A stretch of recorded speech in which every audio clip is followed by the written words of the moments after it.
Eh bien bonjour à toutes et à tous, c'est Landorf et aujourd'hui on se retrouve donc pour un épisode que je ne pensais pas que j'allais sortir aussi vite.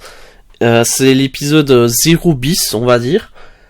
Donc en gros je n'étais pas content de la façon dont je vous avais agencé le projet à ce niveau là. Donc c'est-à-dire que mettre tout dans un seul fichier index.js, j'étais vraiment pas content de moi. Je trouvais ça franchement désastreux et triste pour quelqu'un qui aime la programmation comme moi. De ce fait, eh bien, je vais vous expliquer un peu comment on va réagencer le projet. En l'occurrence, donc c'est toujours le YouTube bot de la précédente vidéo, sauf que j'ai rajouté des répertoires et on va les passer en revue ensemble. Certains répertoires et certains fichiers, je vais éviter d'en parler parce que ça sera l'objet d'une future vidéo concernant tout ce qui est GitHub et Docker. Donc ça, je mets de côté. On va vraiment se consacrer plutôt à tout ce qui va toucher vraiment le bot Discord en lui-même. Donc, on va commencer tout d'abord par un premier répertoire. Donc, le répertoire des assets, c'est tout ce qui va contenir les images du bot. Par exemple, qu'est-ce que je pourrais donner d'autre comme exemple? Par exemple, des vidéos ou autres. Voilà, vraiment des assets. Il n'y a pas plus clair.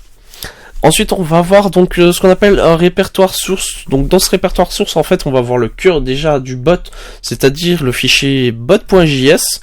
Donc, c'est vraiment là où toute la magie va s'opérer, entre guillemets. Donc, c'est là où il va naître, en quelque sorte. On va avoir un répertoire commande qui, lui, donc, comme son nom l'indique, ça va contenir toutes les commandes qu'on va créer grâce au slash command builder de Discord JS V14.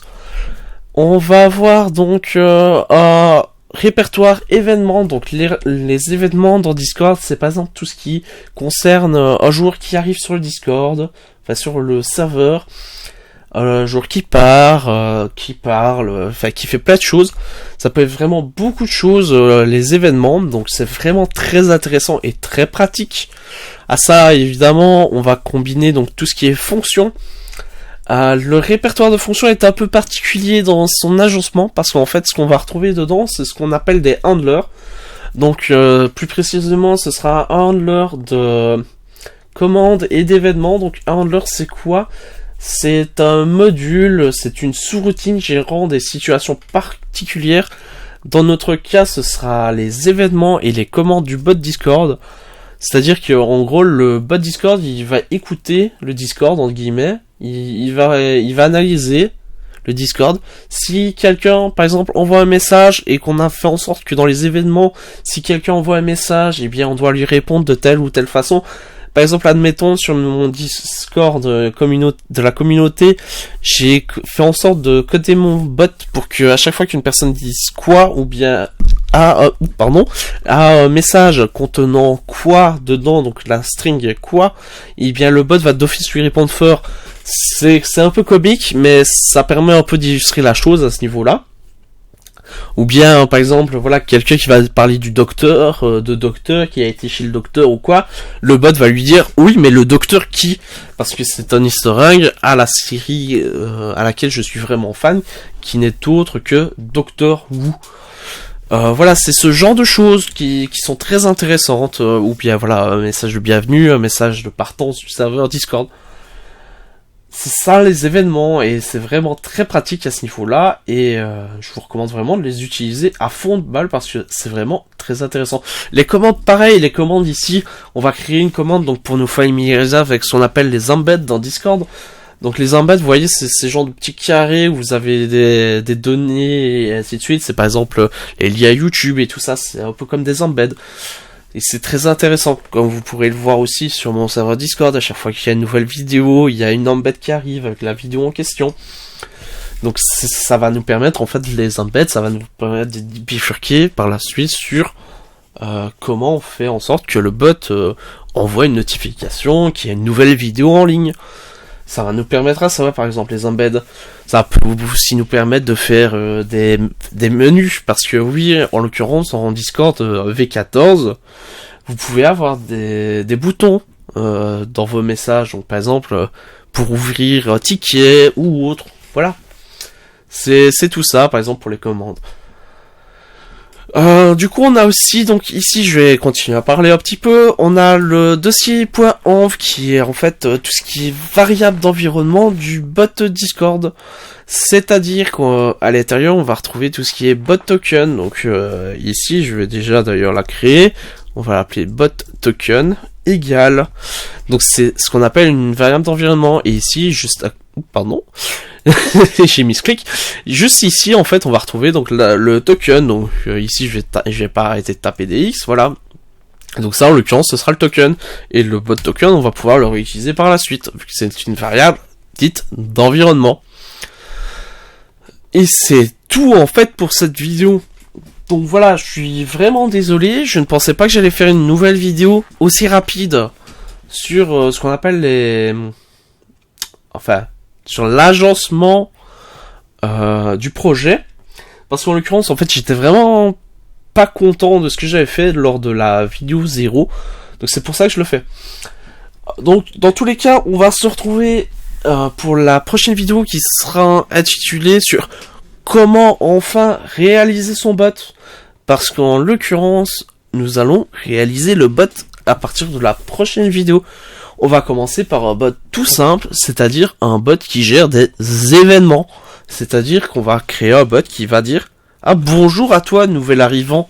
Ou bien, par exemple, à chaque fois qu'on dit « Bah voilà, quoi ?» il va nous répondre « Feur ». On va faire ça dans la prochaine vidéo. Ça peut être très intéressant parce que ça va vous permettre de faire de nouvelles choses, d'apprendre de nouvelles choses.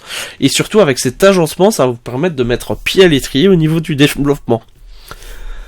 Donc voilà, donc merci d'avoir regardé la vidéo jusqu'au bout. On va se retrouver donc pour la prochaine vidéo évidemment où on va commencer à coder le bot Discord. Je vous préviens d'avance, il va y avoir une série de vidéos qui va se consacrer à tout ce qui est annexe à notre bot Discord. C'est-à-dire qu'on va parler un peu de GitHub pour s'organiser au mieux dans le développement. Parce que c'est important d'avoir des bases saines en développement et en travail et en quality of life. Parce que avoir un GitHub, ça va vous permettre d'avoir une meilleure quality of life. Par exemple, ici, je vais vous montrer mon bot Discord, en l'occurrence, qui est actuellement actif. Et bien, c'est celui-ci. Vous voyez, il est énorme. Enfin, énorme, oui et non. Mais c'est pas ça que je voulais vous montrer.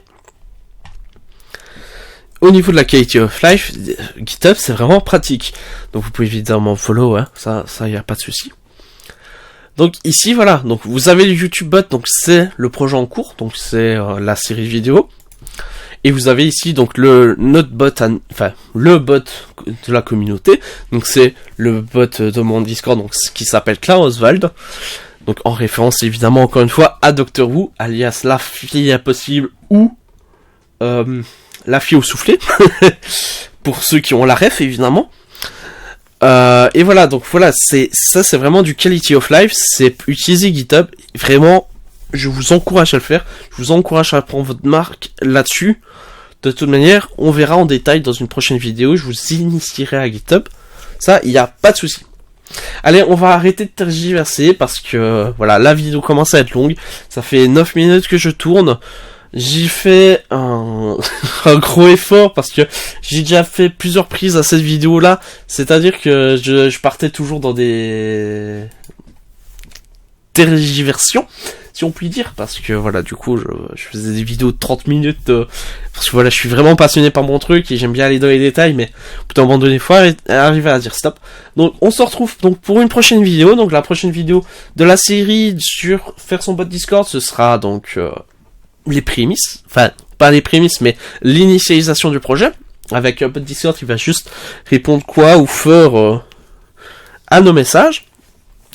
Et en parallèle de ça, on va avoir une série, donc comme je vous l'ai dit, sur les quality of life, ou améliorer votre qualité de vie, votre qualité de dev dans votre vie de tous les jours.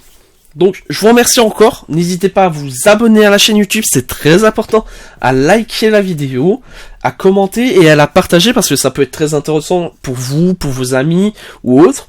Sachez que voilà, donc je recommence une nouvelle chaîne YouTube, donc c'est ma nouvelle chaîne YouTube en l'occurrence, pardon. J'ai encore frappé mon micro évidemment parce que je suis très expressif.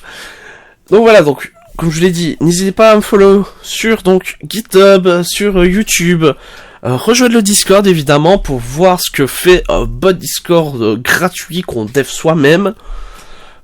Donc voilà, je vous remercie encore d'être resté jusque là parce que oufti, j'ai encore le cerveau versé. Je suis vraiment désolé, c'est moi, c'est comme je suis hein, évidemment, et je préfère ne pas faire de montage et ne pas couper évidemment. Donc voilà, je vous remercie encore et je vous retrouve donc à très bientôt donc pour la prochaine vidéo sur créer le bot Discord évidemment et faire les premières étapes. Allez, ciao ciao.